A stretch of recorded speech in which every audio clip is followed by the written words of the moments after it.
আপনারা সবাই পতাকা নিয়ে আসবেন, বাঁশের লাঠি নিয়ে আসবেন। আমাদের নিরাপত্তার দায়িত্ব আমাদেরকেই নিতে হবে। যদি আমাদের উপর আঘাত আসে তা প্রতিহত করার জন্য আন্দোলনকারী ছাত্র জনতাকে প্রস্তুত থাকার আহ্বান করছি।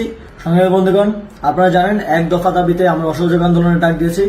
অসহযোগ আন্দোলনের পাশাপাশি আজ বেলা ১১টায় সারা দেশে সবগুলো গুরুত্বপূর্ণ পয়েন্টে বিক্ষোভ ও গণসমাবেশের ডাক দেওয়া হয়েছে। বিক্ষোভ ও গণসমাবেশের কেন্দ্রীয় যে কর্মসূচি সেটি ঢাকার শাহবাগে অনুষ্ঠিত হবে। শাহবাগে সকাল ১১টা থেকে আমরা কর্মসূচি পালন করব। আপনাদের সকলকে শাহবাগে আশেপাশে যারা আছেন সকলকে শাহবাগে উপস্থিত হওয়ার জন্য আহ্বান জানাচ্ছি।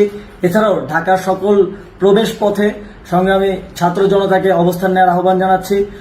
ঢাকার যতগুলো গুরুত্বপূর্ণ প্রবেশ পথ আছে, গুরুত্বপূর্ণ পয়েন্ট আছে, সবগুলোতে স্কুল, কলেজ, মাদ্রাসা, প্রাইভেট বিশ্ববিদ্যালয়ের শিক্ষার্থী, পেশাজীবী, শ্রমজীবী, রাজনৈতিক, অরাজনৈতিক আপামর জনসাধারণকে আগামীকালকের কর্মসূচিতে রাজপথে নেমে আসার আহ্বান জানাচ্ছি। আগামীকাল আমাদের জন্য একটি ডিসাইসিভ কর্মসূচি। আগামীকাল আমরা শান্তিপূর্ণভাবে আমাদের বিক্ষোভ ও গণসমাবেশ পালন করব, কিন্তু যদি আমাদের উপর আঘাত আসে তা প্রতিহত করার জন্য আন্দোলনকারী ছাত্র জনতাকে প্রস্তুত থাকার আহ্বান করছি। আপনারা সবাই পতাকা নিয়ে আসবেন, বাঁশের লাঠি নিয়ে আসবেন।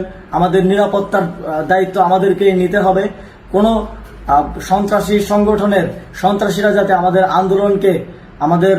আন্দোলনের শক্তিকে চ্যালেঞ্জ না করতে পারে সেটি নিশ্চিত করার জন্য আগামীকাল ১১টায় সবাই রাজপথে নেমে আসুন।